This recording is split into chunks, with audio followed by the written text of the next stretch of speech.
Find the position of centre of mass of the uniform lamina shown in figure. बच्चों यहाँ पे देखिए, सबसे पहले आपको एक सर्कल दिख रहा है और सर्कल के बाद ये जो आपको दिख रहा है ये कैविटी है। इनफैक्ट ये फिगर में क्या है, ये कैविटी बना लिया गया है इसमें से, ठीक है। और हमें सेंटर ऑफ मास निकालना है गिवन फिगर का। तो ये बच्चों हमने देखा है कि अगर 2 डायमेंशनल बॉडी हो, थिन शीट्स हो या लेमिना हो, तो अपन क्या करते हैं, एक्स सेंटर ऑफ मास को, जो सेंटर ऑफ मास का पोजीशन कोऑर्डिनेट अपन फाइंड आउट करते हैं, उसमें अपन सिंस मास और एरिया प्रोपोर्शनल होता है, इसलिए अपन ये भी यूज़ करते हैं एरिया 1 x1। अब सिंस कैविटी बनाया गया है तो कैविटी में अपन क्या करते हैं, माइनस का a2 x2 upon a1 minus a2। Cavity वाले प्रॉब्लम्स में बच्चों सेंटर ऑफ मास निकालने का तरीका ये है। अगर y कोऑर्डिनेट निकालना हो सेंटर ऑफ मास का y COM, तो अपन a1 y1 minus a2 y2 upon a1 minus a2। Similarly अगर z COM करना हो तो a1 z1 minus a2 z2 upon a1 minus a2, ये फॉर्मूला अपन यूज़ करते हैं, ठीक है बच्चों। अब आइए यहाँ पे a1 क्या होगा, तो a1 हमारा ये जो बिगर सर्कल है इसका एरिया है। तो a1 अपने को यहाँ पे लिख लेना है मुझे, a1 is equals to, circle है तो पाई इंटू आर स्क्वायर, ठीक है। रेडियस कितना है बच्चों, तो रेडियस a गिवन है a, तो पाई इंटू ए स्क्वायर, ठीक है। अब आगे बढ़ते हैं, तो रेडियस a गिवन था तो हमने लिख लिया पाई इंटू ए स्क्वायर। अब देखिए बच्चों, x1 क्या है, centre of mass of this bigger circle. तो अपन x1 बच्चों जो पोजीशन कोऑर्डिनेट है बिगर सर्कल का, अपन ओरिजिन पे ही जो इसका ज्योमेट्रिक सेंटर है यहाँ पे मान लेते हैं।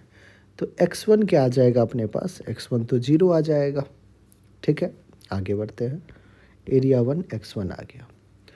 Area 2 is area of smaller circle. अब स्मॉलर सर्कल में अगर आप देखें बच्चों, तो रेडियस क्या हो जाएगा a/2, तो हमारा एरिया क्या हो जाएगा, पाई इंटू a/2 का square, that is pi a²/4 हो जाएगा। x2 is position coordinate of centre of mass of that smaller circle. अब स्मॉलर सर्कल का पोजीशन कोऑर्डिनेट हमें कहाँ से लेना है बच्चों, जो रेफरेंस आपने माना ये ओरिजिन से आप ले रहे हो, मेजर कर रहे हो। तो ओरिजिन से ये कितने डिस्टेंस पे है, तो आपको हो गए a/2 डिस्टेंस पे। तो जो x2 है वो कितना है बच्चों, ओरिजिन से a/2 पे, तो x2 हो गया a/2, ठीक है। चलिए अब फॉर्मूला यूज़ करते हैं XCOM। अब बच्चों अगर मैं y कोऑर्डिनेट देखूं तो सब के सब x पे लाई कर रहा है, इसलिए y1 भी 0 और y2 भी 0, सिमेट्री आपको दिख रहा होगा। तो YCOM क्या आ जाएगा बच्चों, 0 आ जाएगा। XCOM अपन फाइंड आउट करते हैं। XCOM is area 1 is pi a² into x1 is 0, minus का area 2 is pi a²/4 into x2 is a/2 divided by area 1 minus area 2, that is pi a² minus pi a²/4। बच्चों solve किया हमने तो आ गया pi a² into 0 will be 0, minus का pi a² into a³ divided by 8 and divided by LCM ले लीजिए, 4 पाई a² minus pi a², that is 3 pi a²/4।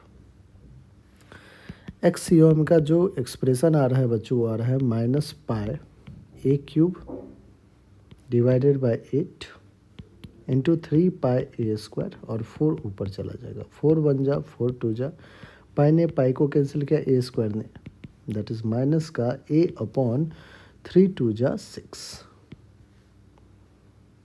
ठीक है। तो क्या आ गया बच्चों, XCOM आ गया माइनस का a/6 और YCOM क्या आ गया 0।